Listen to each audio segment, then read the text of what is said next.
Assalamualaikum, salam Malaysia Madani. Kanta 744 dimulakan dengan rangkuman berita-berita utama hari ini dan perinciannya dalam segmen Sensei. Kerajaan tambah RM35 juta peruntukan memperkasa program komuniti projek perumahan rakyat PPR di Selangor dan Kuala Lumpur. Peruntukan itu dijangka memberi manfaat kepada 50,000 penduduk PPR menerusi program Kita Untuk Kita K2K. Ia melibatkan kira-kira 12 perumahan yang dikenal pasti bermasalah dan tenat.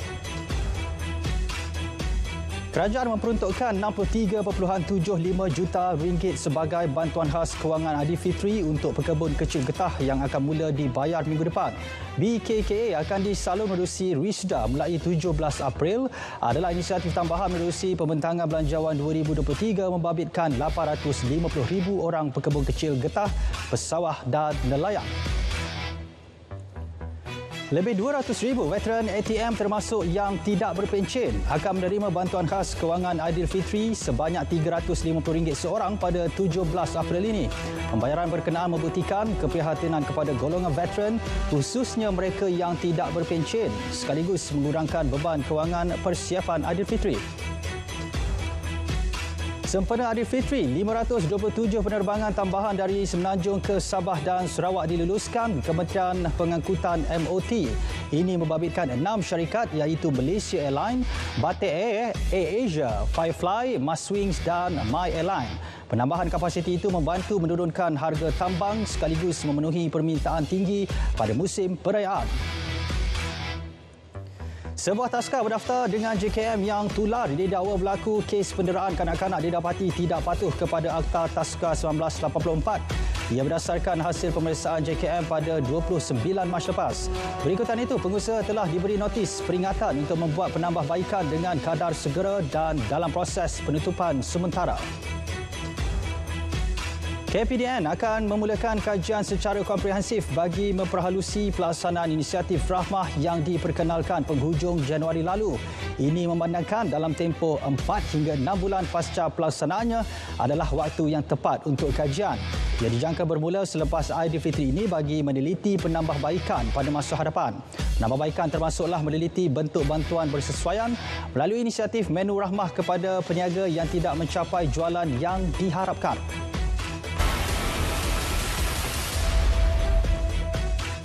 Baik, melakukan azan maghrib 2 minit lebih awal, pengurusan Masjid Jami' Badli Shah Pekandian memohon maaf kepada jemaah pada 30 Mac lalu.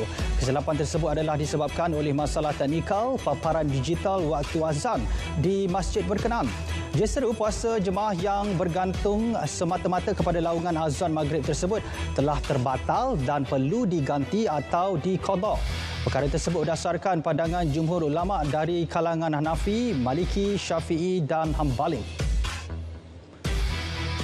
Baik, Polis Diraja Malaysia PDRM menubuhkan Task Force Siasatan membabitkan isu 3R. Ia berperanan menyiasat kes membabitkan penghinaan terhadap agama, kaum dan institusi diraja. Task Force ini diketuai Pengarah Jabatan Siasatan Jenayah di mana siasatan dikendalikan Unit Siasatan Jenayah Terkelas USJT bahagian D5 Jabatan Siasatan Jenayah JSJ. Objektif Task Force adalah memastikan siasatan dijalankan dengan kadar segera dan dikemukakan kepada pejabat peguam negara dalam tempoh 7 hari.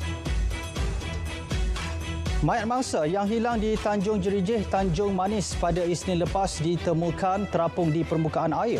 Zon Maritim Tanjung Manis menerima panggilan daripada bapa mangsa mengenai penemuan mayat di ruang kemudi bot pada pukul 8.55 malam semalam. Bagaimanapun, atas faktor cuaca yang tidak mengizinkan serta jarak penglihatan terhad pada waktu malam, pasukan penyelamat terpaksa diatur gerak pagi tadi. Baik, Maritim Malaysia mengaktifkan semula op khas pagar laut di seluruh perairan negara bagi mengekang dan memerangi jenayah rentas sempadan pada musim perayaan Aidilfitri kali ini. Operasi Siri 1 2023 akan diadakan dari 9 hingga 30 April ini. 800 pegawai dan anggota penguatkuasa akan terlibat dengan kekuatan 45 buah pelbagai aset milik agensi dalam melaksanakan rutin rondaan dan penguatkuasaan. Malaysia akan terus mengambil pendekatan diplomatik dalam urusan dengan negara-negara lain termasuk China. Pendekatan itu digunakan dalam usaha untuk memastikan Laut China Selatan kekal sebagai laut yang aman, stabil dan selamat untuk laluan perdagangan. Wisma Putra menjelaskan ia selaras dengan peruntukan yang terkandung di dalam deklarasi tata laku pihak-pihak berkepentingan di Laut China Selatan DOC. Baik, program Lan Berambih Sungai atau Majlis Berkuasa di Dataran Tun Tuanku Bujang diadakan petang tadi. Perkembangannya terus saja bersama Muhammad Al-Hadi di Sibu. Hadi, silakan.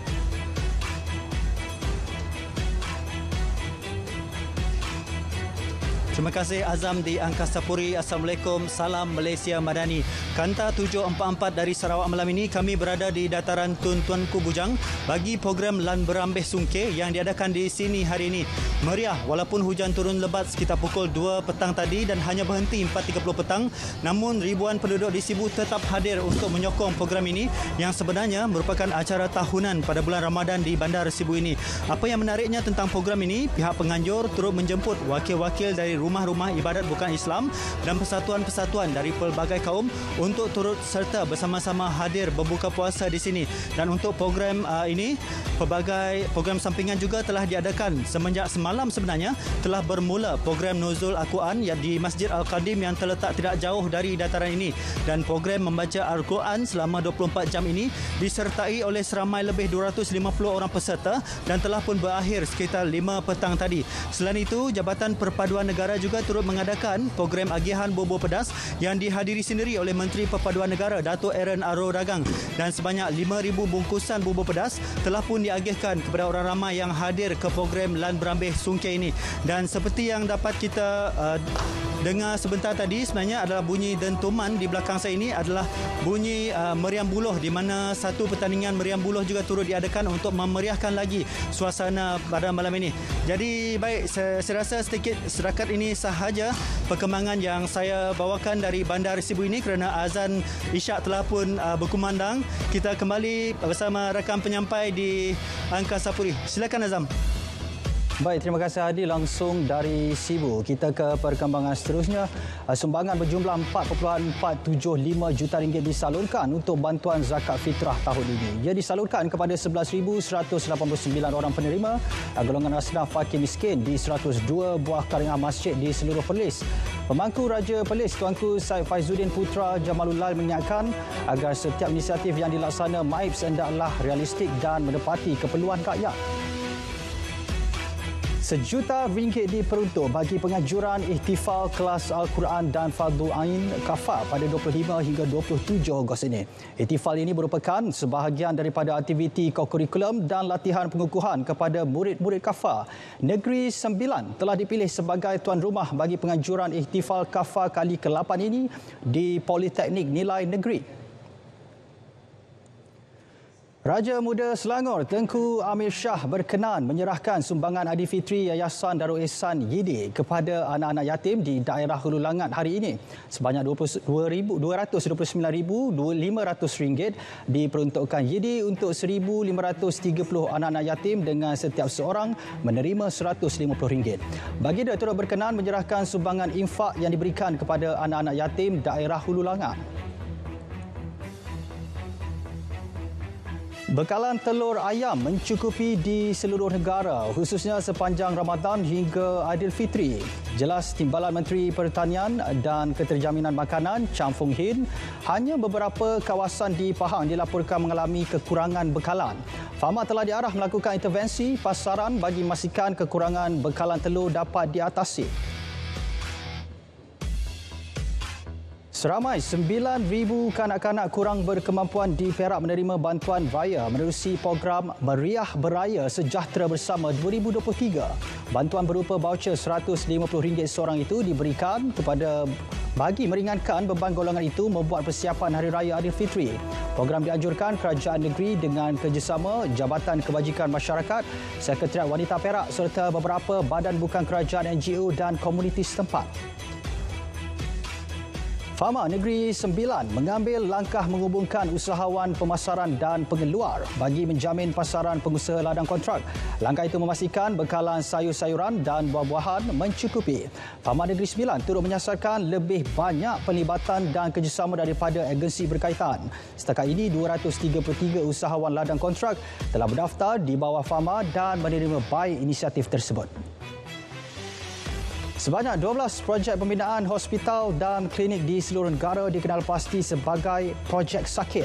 3 daripadanya melibatkan Sabah iaitu Hospital Papar, Hospital Beaufort dan Klinik Kesihatan Sikuati Kudat.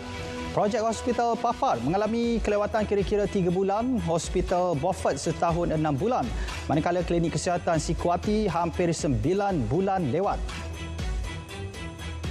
Pewartaan Pelan Struktur Kuala Lumpur 2040 PSKL 2040 ditangguhkan sehingga 31 Mei bagi membolehkan pelanjutan sesi libat urus oleh DBKL.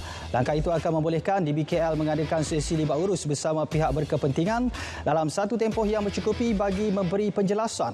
Pada masa sama, untuk mendapatkan maklum balas sewajarnya berkaitan pewartaan PSKL 2040. Yang di Pertuan Agong Al-Sultan Abdullah Riayatuddin Al-Mustafa Billah Shah menzahirkan duka cita dan mengutuk sekeras-kerasnya serangan terbaru rejim Israel terhadap jemaah dan pencerobohan Masjid Al-Aqsa. Baginda menyifatkan pencerobohan tempat suci umat Islam yang ketiga itu sebagai perbuatan keji dan amat zalim. Al-Sultan Abdullah turut menyeru masjid dan surau di negara ini mengadakan solat sunnah hajat dan doa selamat bagi memelihara kesejahteraan rakyat Palestin. Tindakan biadab rejim Israel menghalau jemaah Palestin di Masjid Al-Aqsa memburukkan lagi situasi ketidakstabilan dan ketegangan. Demikian kenyataan jurucakap kepada Presiden Palestin Mahmud Abbas. Terbaru 2 rakyat Palestin cedera pada Jumaat apabila tentera Israel melepaskan tembakan semasa serbuan di Jenin di tebing barat. Kedua-dua mangsa dibawa ke Hospital Jenin untuk menerima rawatan. Sementara itu, masyarakat dunia terus mengecam tindakan tentera Yahudi menyerang jemaah di Masjid Al-Aqsa. Di Rabat Maghribi, orang ramai berkumpul di hadapan bangunan parlimen bagi menunjukkan tanda solidariti terhadap rakyat Palestin.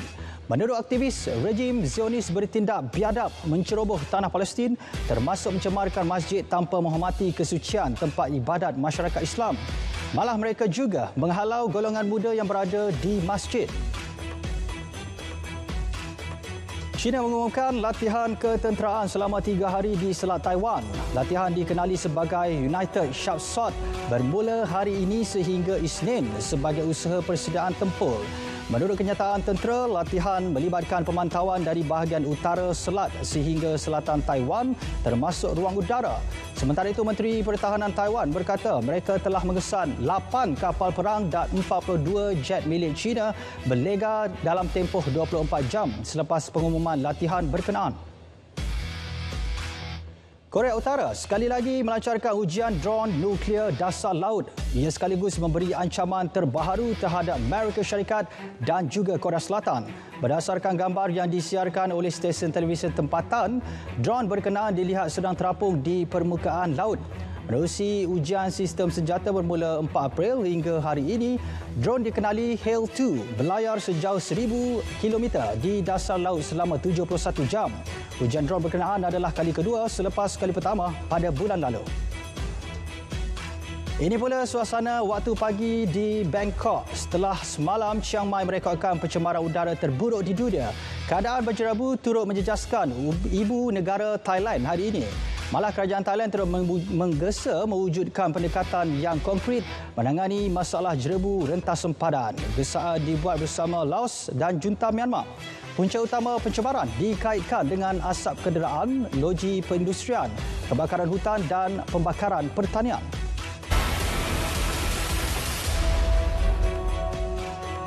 Satu jawatankuasa melibatkan Kerajaan Persekutuan dan Sarawak akan diwujudkan. Ia bagi memutuskan keperluan pentadbiran Pelabuhan Bintulu diserah kepada kerajaan negeri berkenaan. Datuk Seri Fadilah Yusof memaklumkan kerajaan pusat telah menerima surat daripada Sarawak berhubung permintaan negeri itu untuk mengambil alih Pelabuhan Bintulu. Pelabuhan tersebut telah dibangunkan dan dikendali kerajaan pusat lebih 4 dekad lalu. Memberi fokus terhadap peningkatan kualiti hidup di kawasan PPR sekitar Lembah Kelang, King City menyasarkan 10 PPR dapat ditingkatkan untuk fasa 1. Menerusi program Kita Untuk Kita K2K, kira-kira 50,000 penduduk PPR di Lembah Kelang bakal mendapat manfaat daripadanya. Program K2K berperanan meningkatkan daya huni perumahan awam di samping menjadikan bandar selamat dan sihat untuk didiami. 20,000 golongan B40 dan pelajar IPT disasar mendaftar skim pendaftaran perniagaan prihatin SPPP sehingga penghujung tahun ini. Setakat ini pendaftarannya sudah mencecah 66% iaitu 13,255 pendaftar. Ke arah itu kempen berterusan akan dilaksana bagi menggalakkan lebih ramai mendaftar. Baik saudara, paparan itu mengakhiri Kanta 744 menyusul selepas ini berita perdana bersama Andy Rozar Hadian dan juga Farhatul untuk paparan lebih komprehensif. Saya Zaman Hussein, dengan itu salam Malaysia Madani.